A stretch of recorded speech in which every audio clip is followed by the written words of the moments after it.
पोटनिवडणुकीच्या पार्श्वभूमीवर पोलिसांकडून रूट मार्च।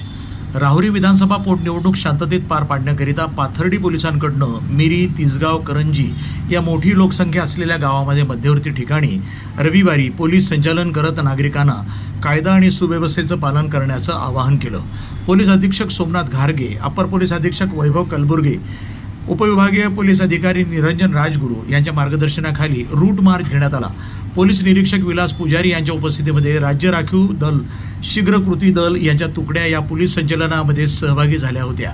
राहुरी नगर पाथर्डी मतदारसंघाची पोटनिवडणूक शांततेत पार पाडावी या हेतूनं पोलीस प्रशासनानं पाथर्डी तालुक्यातील 39 गावातील काही संवेदनशील गावांसह मोठी लोकसंख्या असलेल्या गावांमध्ये हे पोलीस संचलन केलंय। एकाच वेळी गावामध्ये एवढे पोलीस आणि इतक्या मोठ्या पोलीस गाड्या शस्त्रास्त्रासह दाखल झाल्यानं करंजी, मिरी, तिसगाव इथं काही वेळ ग्रामस्थांमध्ये देखील संभ्रम अवस्था निर्माण झाली होती। आज पाथर्डी पोलीस स्टेशनतर्फे राहुरी विधानसभा पोटनिवडणूक करिता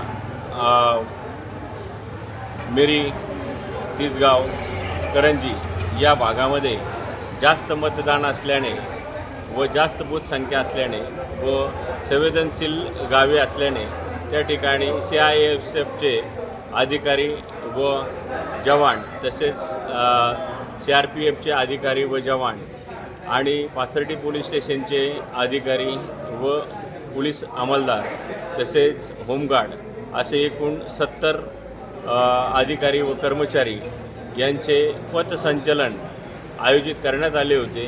सकाळी 8 ते 9 वाजेपर्यंत मिरी गावामध्ये SD स्टँड ते हनुमान मंदिरापर्यंत, तसेच तिसगावला 9:30 ते 10:30पर्यंत तिसगाव SD स्टँड ते मिरी चौकापर्यंत, तसेच करंजी येथे 10:30 ते 11 वाजेपर्यंत SD स्टँड ते महादेव मंदिरापर्यंत पथसंचलन करण्यात आले आणि सर्वसामान्य जनतेपर्यंत चोख बंदोबस्त ठेवण्यात आला आहे हा मेसेज दिला। आणि यासाठी सर्व मान्य पोलीस अधीक्षक सो अहमदनगर, मान्य अपर पोलीस अधीक्षक सो अहमदनगर तसेच पोलीस उप अधीक्षक सो नीरज राजगुरू साहेब शेवगाव विभाग यांचे मार्गदर्शन लाभले। धन्यवाद। प्रतिनिधी मयूर मुखेकर, न्यूज टुडे 24, करंजी।